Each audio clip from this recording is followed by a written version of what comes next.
জনাব এটিএম আজহারুল ইসলামের রিভিউ থেকে উদ্ভূত আপিল মামলার শুনানি শুরু হয়েছে। আজকে আমাদের পক্ষে শুনানির প্রায় 90 ভাগ শেষ হয়ে গেছে। বাকি 10 ভাগ শুনানির জন্য আগামী বৃহস্পতিবার সকালে 1 নম্বর আইটেম আকারে বাকি অংশ শুনানি অনুষ্ঠিত হবে ইনশাআল্লাহ।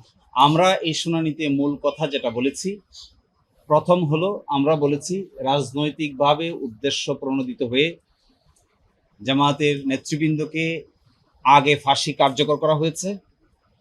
তিনি এখনো বেঁচে আছেন। তার ফাঁসি কার্যকর করার জন্য যে রায় দেওয়া হয়েছিল, এটিও ছিল রাজনৈতিক বিবেচনায় তাকে টার্গেট করা হয়েছিল।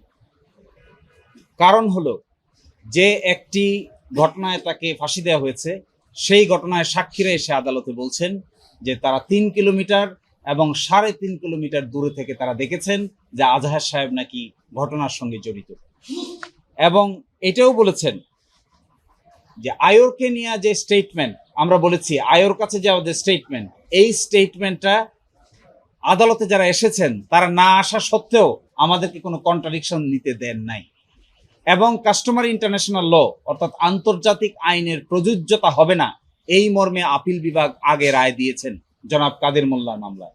আমরা আজকে এটাও বলেছি যে আন্তর্জাতিক আইনের প্রযোজ্যতা ছাড়া ইন্টারন্যাশনাল ক্রাইমস ট্রাইব্যুনাল আইনের অধীন কিংবা এই ট্রাইব্যুনালে বিচার করা সম্ভব নয়। আমি আশা করব আমাদের আপিল বিভাগ পূর্ণাঙ্গ বেঞ্চ আন্তর্জাতিক আইনের প্রযোজ্যতা এখানে অবশ্যই পজিটিভ অর্থে ডিসাইড করবেন।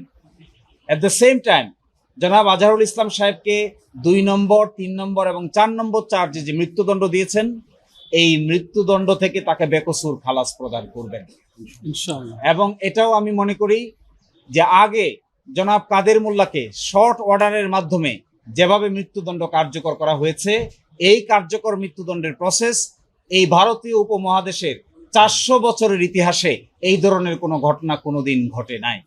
তারপরেও একজন ব্যক্তির রিভিউ মামলা নিষ্পত্তি হয়ে যাওয়ার পর একটি সংক্ষিপ্ত আদেশের মাধ্যমে তার মৃত্যুদণ্ড 2013 সালের 12 ডিসেম্বর কার্যকর করা হয়। তড়িঘড়ি করে, যেহেতু 14 সালের 5ই জানুয়ারি নির্বাচন হওয়ার কথা ছিল, তাই রাজনৈতিক প্রতিপক্ষকে ঘায়েল করার জন্যই তড়িঘড়ি করে শর্ট অর্ডার দিয়ে একটি মৃত্যুদণ্ড কার্যকর করা হয়েছে। সব কিছু নিয়ে এই প্রশ্ন উঠবে এবং সবকিছুই আদালতের রায়ের মধ্যে আসবে। অতীতে যাদের ব্যাপারে এই ধরনের অবিচার করা হয়েছে, মৃত্যুদণ্ড কার্যকর করা হয়েছে, কি পদ্ধতিতে কার্যকর করা হয়েছে, কি ফাইন্ডিং দিয়ে কার্যকর করা হয়েছে, সব কিছুর ব্যাপারেই আমরা আজকে সাবমিশন রেখেছি। আমরা আশা করব আমাদের এই উচ্চ আদালতের পূর্ণাঙ্গ বেঞ্চ তাদের রায়ে এই সব কিছুর একটা রিফ্লেকশন থাকবে এবং বাংলাদেশে অতীতের করা এই বিচার ব্যবস্থার একটি সম্মানজনক সমাধান হবে। একজন সাক্ষী, যিনি 4 নম্বর সাক্ষী ছিলেন রাষ্ট্রপক্ষের, তিনি আদালতে এসে আমাদের ক্রস এক্সামিনেশনের জবাবে বলেছিলেন যে এটিএম আজহারুল ইসলাম সাহেব ঝাড়োয়ার বিলের ঘটনার সঙ্গে জড়িত মর্মে তার কোনো সম্পৃক্ততা নেই, এই কথা আদালতে বলেছেন। কিন্তু সেইটিকে অতীতের আমাদের আপিল বিভাগ এই নেইটিকে তার সাথে সত্য নয় বলে পড়তে বলেছিলেন আমাদেরকে। আজকে আদালতকে আমরা এটা দেখিয়েছি যে সাক্ষী যখন সুনির্দিষ্টভাবে বলেন যে তিনি ঘটনার সঙ্গে জড়িত নেই, এর মধ্যে অন্য কোনোভাবে পড়ার আর কোনো স্কোপ নাই। আর আরেকটি কথা, এখানে 6 কিলোমিটার দূর থেকে দেখছেন যে ট্রেন থেকে আমরা নামতেছি। আপনাদের কি মনে হয় যদি কোনো যন্ত্র ছাড়া 6 কিলোমিটার দূর থেকে কোনো মানুষ দেখতে পারে কোনো মানুষ ট্রেন থেকে নেমেছে কিনা, কাউকে গুলি করেছে কিনা, কাউকে অ্যাটাক করেছে কিনা? অথচ আগে কোনোদিন চিনে না, জীবনে কোনোদিন দেখা হয় নাই, ওই দিনেই প্রথম 6 কিলোমিটার দূর থেকে আইডেন্টিফাই করে ফেলে। আমরা বলেছি এইগুলো শুধুমাত্র বায়োনিক আই দ্বারাই সম্ভব, বাস্তবে কোনো মানুষের পক্ষে এই ধরনের কাজ করা সম্ভব নয়। আমি স্কাইপ কেলেঙ্কারির কথা বলতে চেয়েছি যে স্কাইপ কেলেঙ্কারির সকল ইমেল, সকল অডিও ডকুমেন্ট এবং সকল পত্রিকার রিপোর্ট, সবকিছুই আমরা দেশি বিদেশি রিপোর্ট আদালতের সামনে উপস্থাপন করেছিলাম। তখনকার দিনের ট্রাইব্যুনাল আমাদেরকে এই সমস্ত বিষয়ের উপর আর্গুমেন্ট করে বলছেন যে এগুলো আদালতের দেখার বিষয় নয়। অথচ এখনো পর্যন্ত সেই ইমেল কমিউনিকেশন, সেই অডিও স্ক্রিপ্ট এবং সেই আন্তর্জাতিক এই রিপোর্ট, ইকোনমিক্স থেকে সব জায়গায় রিপোর্ট হয়েছে, এগুলো সবই আমাদের কাছে রক্ষিত আছে। যদি এমন হয় মাননীয় আপিল বিভাগ এগুলো দেখতে চান, প্রয়োজন সাপেক্ষে আমরা আপিল বিভাগকে এগুলো দেখাবো। আর দ্বিতীয় কথা আমি বলেছিলাম, শুকরঞ্জন বালিকে আদালতের সামনে থেকে একটি সাদা মাইক্রোবাসে করে আইনজীবীদের সামনে থেকে জোর করে ধরে নিয়ে যাওয়া হয়, তাকে পরে ভারতে পাওয়া যায়, ভারত থেকে তাকে সাজা দেওয়া হয়, সেখান থেকে তিনি বাংলাদেশে এখন বাড়িতে বসবাস করছেন। আমরা বলেছি এগুলো প্রমাণ করে যে ওই ট্রাইব্যুনালে যে বিচার হয়েছে তা সবকিছু হয়েছে অসৎ উদ্দেশ্য প্রণোদিত এবং কতিপয় রাজনৈতিক নেতৃবৃন্দকে সাজা দিয়ে রাজনৈতিক উদ্দেশ্য হাসিল করার জন্যই এই সমস্ত কাজ করা হয়েছিল।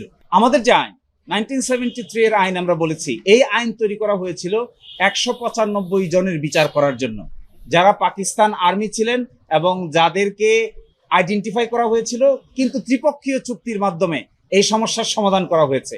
কিন্তু আজকে যাদেরকে সিভিলিয়ান আকারে ট্রাই করা হয়েছে, বিচার করা হয়েছে অন্যায়ভাবে, নতুন করে সাক্ষী তৈরি করে, নিজের মতো করে ডকুমেন্ট তৈরি করে, আমরা বলেছি এটা সম্পূর্ণভাবে শুধুমাত্র রাজনৈতিক প্রতিপক্ষকে ঘায়াল করার জন্যই এই ধরনের উদ্যোগ নেওয়া হয়েছে।